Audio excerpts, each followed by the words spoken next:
ٹھیک ہے، اب ثبوت سامنے آ چکے ہیں۔ مسعود احمد خان صاحب ہمارے ساتھ رہیے گا۔ ہمیں جوائن کیا ہے بریگیڈیئر ریٹائرڈ حارث نواز صاحب نے، انہیں بھی شامل گفتگو کرتے ہیں۔ سر بہت شکریہ وقت دینے کے لیے۔ سر، سابق امریکی صدر ڈونلڈ ٹرمپ کے حوالے سے ایک آڈیو لیک سامنے آئی ہے، اور اس آڈیو لیک میں وہ اعتراف کر رہے ہیں کہ انہوں نے بغیر اجازت خفیہ ڈاکومنٹس اپنے پاس رکھے ہیں۔ آپ ٹرمپ کا کیا مستقبل دیکھ رہے ہیں اس کے بعد؟ دیکھیں، Trump is in difficult soup. آپ نے دیکھا ہوگا کہ ان پہ اور زیادہ 37 چارجز اور بھی لگنے والے ہیں۔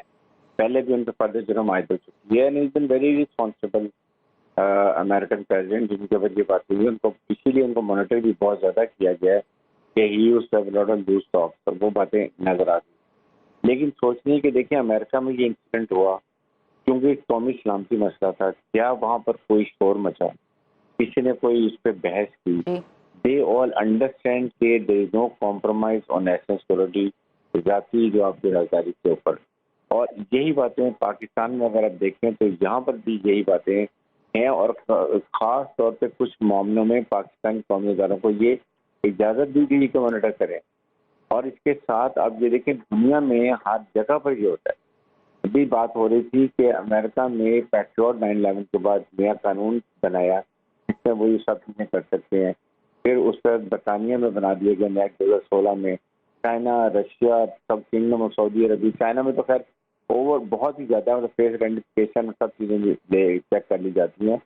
ہمیں یہ دیکھنا ہے کہ پاکستان میں ذرا سی لیک ہوتی ہے، امپورٹنس ہوتی ہے، اس کے اوپر نیون کرایا تھا کہ پرسنل رائٹس پہ انٹرفیئرنس ہو رہی ہے، ذاتی رازداری میں گھسا جا رہا ہے، ناٹ ریلائزنگ کہ اس سے قومی سلامتی کو کتنا بڑا ہوتا ہے۔ اور یہ بہت ہمارے قومی سیکورٹی ادارے جو ہیں وہ بہت ہی ایک نیشنل سیکٹر کام کر رہے ہیں۔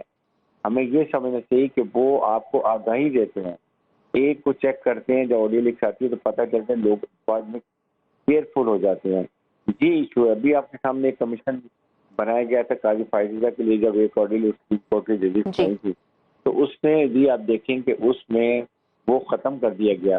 اس سے اسٹاف کو بھی نقصان ہوتا ہے، اور اگر یہ کمیشن ہوتا ہے جو اپنی ریکمنڈیشن میں اور بہت ایڈ کرتا جو کہ آئندہ کے لیے قومی نیشنل سیکورٹی کے ایشو کے بعد بہتر ہے۔ اچھا حارث نواز صاحب، اگر ہم ٹرمپ کے سیاسی کریئر کی بات کریں تو ٹرمپ یہ دعویٰ کرتے ہیں کہ ان کی جو سپورٹرز ہیں وہ بڑی تعداد میں ہیں۔ آپ کو یاد ہوگا کہ ان کے سپورٹرز کی جانب سے کیپٹل ہلز پر حملہ بھی کیا گیا تھا، اور ان کا سپورٹر عملی طور پر سڑکوں پر آتا ہے۔ اب چونکہ ٹرمپ جو ہے مشکلات سے دوچار ہیں، لیکن وہ خود کو صدارتی امیدوار بھی کہتے ہیں، تو مستقبل قریب میں آپ دیکھتے ہیں کہ ٹرمپ دوبارہ سے صدارتی امیدوار بنیں گے اور امریکہ کے صدر بن سکیں گے، اس تمام صورتحال سے نکل سکیں گے وہ؟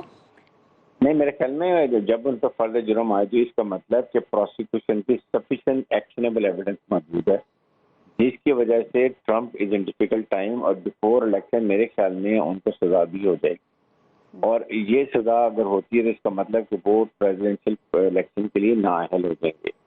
اور پھر ہم ایشو یہ بنا لیتے ہیں پاکستان میں کہ اگر پتہ نہیں کسی کو ٹارگٹ کیا جا رہا ہے، کیا کیا جا رہا ہے، یہ دیکھیں کہ نیشنل سیکورٹی کو کتنا تھریٹ کیا جا رہا ہے۔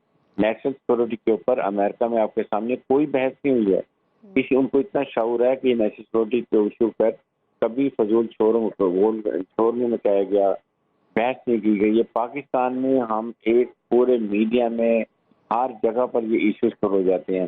میرے خیال میں خاص موقعوں کے لیے پاکستان میں قانون موجود ہے سیکورٹی اداروں کے لیے کہ مانیٹر کریں اور دیکھیں جو لوگ جو اچھی امپورٹنٹ اپوائنٹمنٹس کے اوپر ہیں وہ ایسی بات نہ کرے، کیونکہ ان کی بات لوز ٹاک کرنے سے نیشنل سیکورٹی کو بہت تھریٹ ہوتا ہے۔ اچھا حارث نواز صاحب، جیسا کہ آپ نے اس تمام صورتحال کو پاکستان کے ساتھ ریلیٹ کیا، مسعود احمد خان صاحب کے ساتھ بھی میں نے یہی سوال کیا تھا کہ جب پاکستان میں اس طرح کسی بھی سابق وزیر اعظم کی یا کسی بھی آفیشل کی آڈیو لیک ہوتی ہے تو اس کے بعد یہ بات سامنے آئی تھی کہ اگر اس طرح سے آڈیو لیکس امریکہ جیسے ملک میں ہوں تو وہاں پر تو بڑی سخت سزائیں دی جاتی ہیں، لیکن سابق صدر کی ایک آڈیو لیک سامنے آ گئی ہے، لیکن ابھی تک ہم نے وہاں پر یہ نیریٹو نہیں دیکھا کہ سزا دی جائے گی یا جو سابق صدر ہیں وہ کسی قسم کی قانونی کارروائی کریں گے۔ اس پر آپ کیا کہیں گے؟ یہی میں بات کر رہا تھا کہ دیکھیں یہ بہت ہی اہم بات ہے کہ اس میں ہمیں نئے قانون سازی کی ضرورت ہے۔ اپنے قومی جو سیکورٹی ادارے ہیں ان کو آپ کو پاورفل کرنا چاہیے تاکہ لوگوں کو ڈر ہو کہ ہم مانیٹر ہو رہے ہیں، ہم نے کوئی نیشنل ایشو جو ایک بہت اہم مسائل کے وہ ڈسکشن ہوتے ہیں کہ راز ہوتے ہیں, آپ اوتھ بھی یہی دیتے ہیں, تو اس کے اوپر اگر ایسی بات ہو تو ان کو بر وقت ان کو چیک کیا جائے. وہ آڈیو اسی نکالی جاتی ہے کہ باقی میں الیکشنوں کے آئندہ ایسی بات نہیں کرنی ہے. اسی لیے جو کمیشن بنا تھا ساجد فائدہ کا, اگر وہ چلنے دیا جاتا اس کا یہ فائدہ تھا کہ وہ کمیشن اینڈ میں اپنی بہت زیادہ ریکمنڈیشن دیتا کہ پاکستان میں 1 2 3 4 5 6 قانون سازی ہونی چاہیے ایشو کے اوپر, تاکہ لوگوں کو پتہ ہو, ان کو وارننگ ہو, اور اگر ایسی بات ہوگی جس میں ملک کی راز کی کوئی بات کی جائے گی تو ان کو سزا بھی دی سکے گی, اور ایسی سزا دی جائے گی کہ پھر باقیوں کے لیے ڈیٹرنٹ.